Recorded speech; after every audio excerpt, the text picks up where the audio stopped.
Lien Woods était un bon garçon. Il faisait toujours ce qu'on lui disait, avait de bonnes notes. Il essayait toujours d'éloigner son frère des ennuis et avait pour passion l'art et la poterie. Les bons garçons ne finissent pas où il a fini, mais il l'avait voulu car il aimait trop son frère pour le laisser prendre sa place. Ce fut une expérience terrifiante et solitaire. Cela faisait maintenant des semaines que Lien avait été sauvé de cet endroit horrible, seulement pour voir son petit frère dans une situation délicate.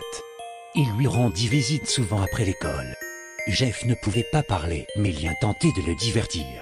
Il lui parlait de tout et de rien, comme de son repas du midi, du fait qu'il n'avait toujours pas beaucoup d'amis, de celui qui continuait de l'insulter ou du fait qu'il avait économisé pour acheter un nouveau jeu à Jeff. En cours, Lien ne pensait qu'à son frère, cloué dans un lit d'hôpital. Jeff avait bien un compagnon de chambre, mais Lien savait qu'il se sentait aussi seul que lui, piégé dans ce semblant de prison. Le temps passa tout de même vite et le médecin laissa Jeff repartir. Lien devenait de plus en plus nerveux en fur et à mesure où les bandages furent enlevés. Il devait se rappeler que quel que soit le nouveau visage de son frère, il sera toujours ce garçon avec qui il se chamaillait, avec qui il jouait aux jeux vidéo, qui le traitait comme un modèle. Le tissu fut ôté. Le cri de sa mère révéla à Lien que ce qu'il voyait était réel. Il sentit son estomac se tordre mais dit à son frère, « Ce n'est pas si grave. » La première fois qu'il lui mentait. La réponse de Jeff et son rire dressèrent les cheveux de l'adolescent. Cette nuit-là, Lien eut du mal à s'endormir. Il pensait qu'il s'habituait au visage de Jeff, ça restait son frère après tout. Il se fit réveiller par un bruit sourd. Il sentait que quelque chose n'allait pas, mais il n'en fit rien et tenta de se rendormir, sans succès. Il rouvrit les yeux. Une main lui couvrit brusquement la bouche. Il se débattit mais Lien fut repoussé contre son lit, maintenu par son assaillant. Un liquide s'écrasait sur son front et il réalisa deux choses. La personne au-dessus de lui était Jeff et du sang s'écoulait des entailles déchirant ses joues. Le couteau de cuisine reflétait la lueur pâle de la lune venant de la fenêtre. Lien tenta de crier à travers la main. Chut, roucoula doucement son cadet, comme le ferait une mère à son nouveau-né, va te coucher. La douleur d'un couteau s'enfonçant dans la poitrine était douloureuse. L'entaille dans son abdomen fut le pire supplice que le garçon ait ressenti. Même la fois où Lien s'était lui-même ouvert n'était rien comparé à cette souffrance brûlante, acérée. La lame glissa le long de son ventre, accroissant la torture et le sang tachant ses draps. Jeff sembla ne plus vouloir de son mutisme, déplaçant sa main vers l'abdomen de Lien.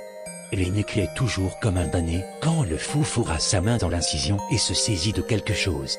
Mes organes, pensa Lien, horrifié, alors que le monde se troubla et devint noir. Il ne sut pas s'il avait entendu ou non Jeff lui dire « Bonne nuit, grand frère », avant de s'évanouir. Les yeux de Lien papillonnèrent, ses pensées étaient trop éparpillées pour être cohérentes. « Mon Dieu, il est réveillé », s'écria une voix féminine. Tout était flou et imprécis alors qu'une ombre s'approcha de lui. « Doucement, gamin. Je sais ce qui s'est passé mais ne t'inquiète pas, il ne peut rien te faire ici. » Il Lien prit un moment pour comprendre le mot. Il qui? Qui est ce il? Où suis-je? Bon Dieu, ça fait mal. Du calme, gamin. Tu vas rendre le moniteur cardiaque dingue. Un légère pression agrippa sa main et Lien ferma les yeux, se relaxant un peu. Je dirais au docteur d'augmenter ton dosage. Tu as de la chance, gamin.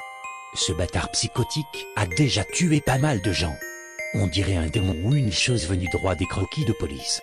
Je n'aimerais pas le croiser de nuit dans une ruelle sombre. Lien sourcilla. Il. Ah oui, Jeff. Son frère lui a souhaité bonne nuit quand il est enfin revenu à la maison et puis... Attendez, vient-elle de traiter son frère de démon? Il ouvrit grand les yeux. Il remarqua enfin le bruit aigu et rapide du moniteur cardiaque et l'infirmière auprès de lui. Il ne se rendit pas compte qu'il s'était levé avant d'être gentiment recouché. Les yeux de Lien traînèrent sur les ustensiles près de lui. « Tu as » insista une voix. « Vaux, tu en as de l'énergie. S'il te plaît, calme-toi ou je devrais. » Commença-t-elle avant que Lien se saisisse des ciseaux et lui enfonça dans l'œil. « Tais-toi » cria-t-il, « tais-toi, tais-toi. » Sa voix s'apaisa alors qu'il retira les lames, la poignardant au rythme de ses cris. Encore et encore.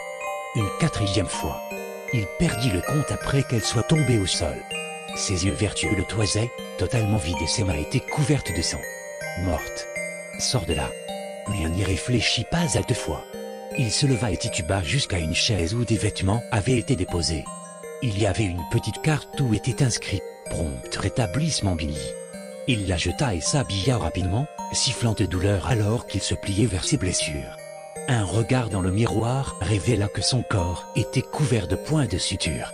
Celles-là sont nouvelles, pensa-t-il quand il passa sa tête dans l'encolure de son t-shirt et revint vers le corps, que tu peux être ennuyeuse. Et mon frère n'est ni un bâtard, ni un démon. Je ne suis pas vraiment d'accord sur ce point mais bon, comme tu veux.